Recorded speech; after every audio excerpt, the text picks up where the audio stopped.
you look at the Middle East, or really rather the UAE is striving ahead to implement regulation. The regulation, we hope, is being adapted or moulded on what we see in other markets like the UK with the FCA, SEC out of the States, ASIC out of Australia, MES in Singapore. Some of the points that are coming out of the regulator at the moment don't seem to be following the same sort of profile that we've seen in other markets. And for us as a business, and I'm not just speaking about Globaleye, but all companies associated in that area, it's a potential worry. I think that you're going to have a growing expatriate population in the Middle East. You always have had historically, and I think that's going to be the case in the future. So I think the industry will develop. There's all sorts of talks of all sorts of changes from the way that incomes are structured, but that doesn't mean there's not going to be a strong industry, and I do believe there'll be a strong industry. It may be that it's more difficult to be a small company. And that's perhaps not good. You know, you want a competitive market. I don't see any problems here, but opportunities. I think it's a really exciting time to be involved in financial services in a market like the Middle East. The rulers here have a huge vision for the future, and they've been very active in delivering that. And so there's a huge amount of change. And of course, change here in the Middle East can happen very, very quickly.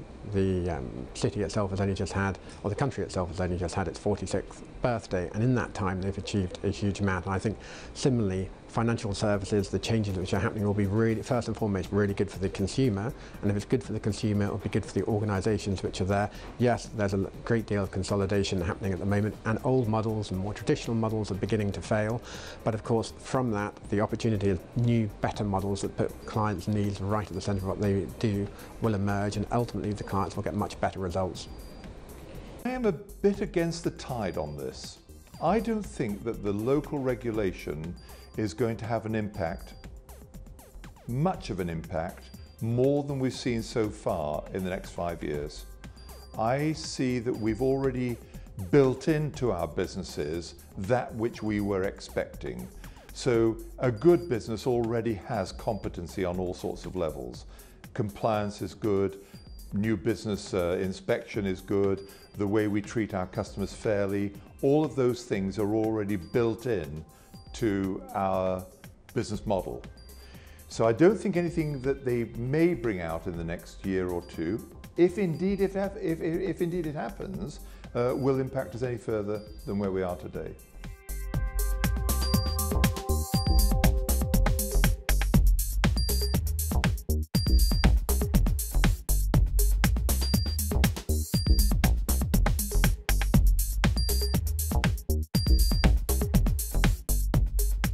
Look, I've always taken the view that the unintended consequence for any kind of regulatory regime is that ultimately people will not get advice.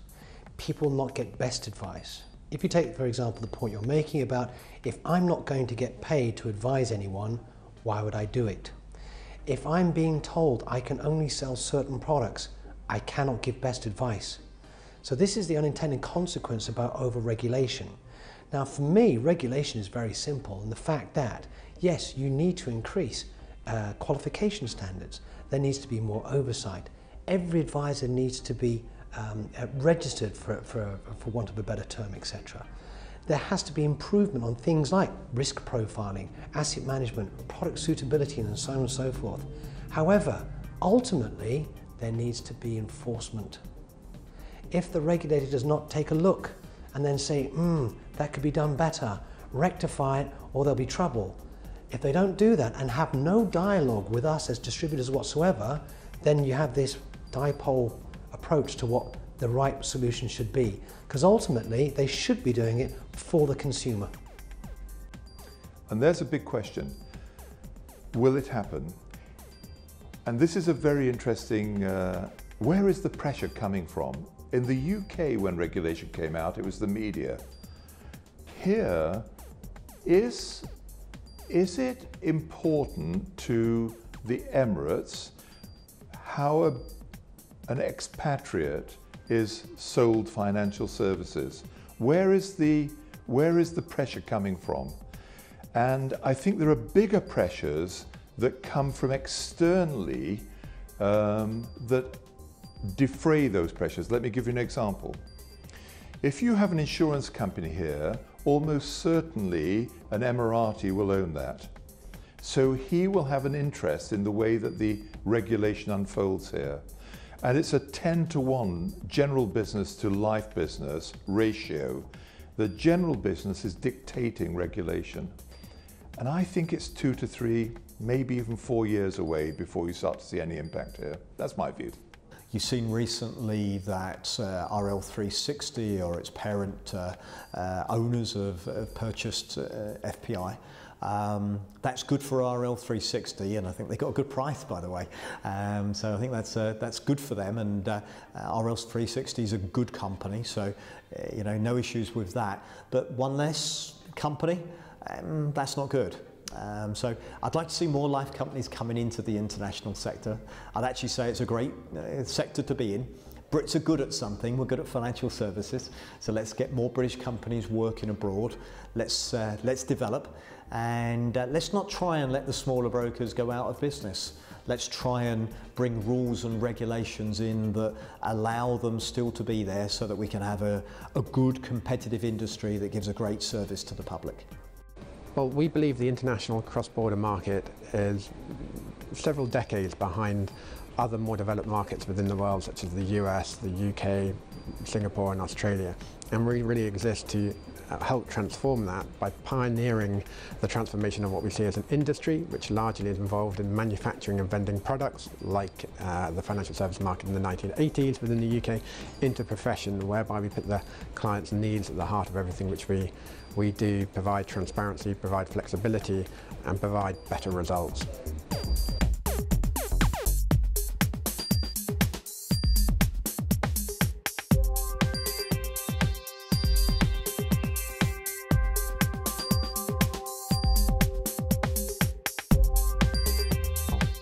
Dubai is important to us because that's where we started. It's our mothership. This is where, up until really 5 years ago, all our operations were here in Dubai. And when we talk in Dubai, of course, we're talking about really the UAE and, in a sense, the GCC. We're talking about the Middle East. And I think, as we all know, Dubai has been the miracle of the 21st century. It has been an outstanding success story. The leaders in the UAE, specifically here in Dubai, and what they have done is simply remarkable. Their vision is incredible.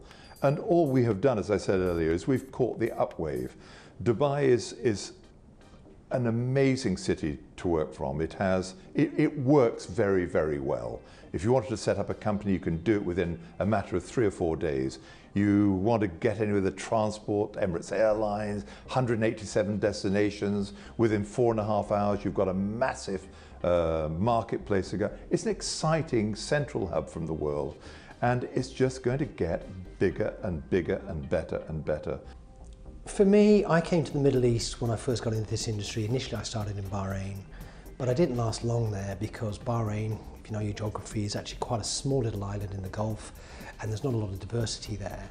And I'm talking now about 20 years ago. Someone said to me, well, if you want to be in the Middle East and where it's all going on and great for families, you want to be in the Emirates. So I then moved down to the Emirates. Bearing in mind I'd met my wife in Asia, so she was used to an expatriate life akin to somewhere like Hong Kong. Obviously 20 years ago, Bahrain was nothing like Hong Kong. So now we've basically put our roots down here for the last 20 years. We've had 2 children being born here as well. I have 4 children altogether. And Dubai is a great place to be. It's, you can have a great standard of life. Those who've got young families, you can get support and help, etc. You can drive ridiculous cars here with massive engines because the petrol's so cheap. Okay, apart from a few months of the year it gets really hot, the rest of the time of year it's fantastic. If you like your food, which again I do as well, there's an absolute potpourri of fantastic restaurants here.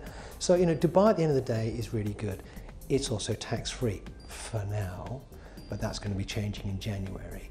And it's a great place for me as a business to be located because from here back to Europe, back out to Asia, it's a great place to be. I do think there's more growth in the Middle East. It's a tax-free zone, and therefore companies are going to want to move there more and more. Europe's got high tax, America, although they'll claim it's not, has got high tax. And I do think more and more companies will position themselves in the Middle East as it develops.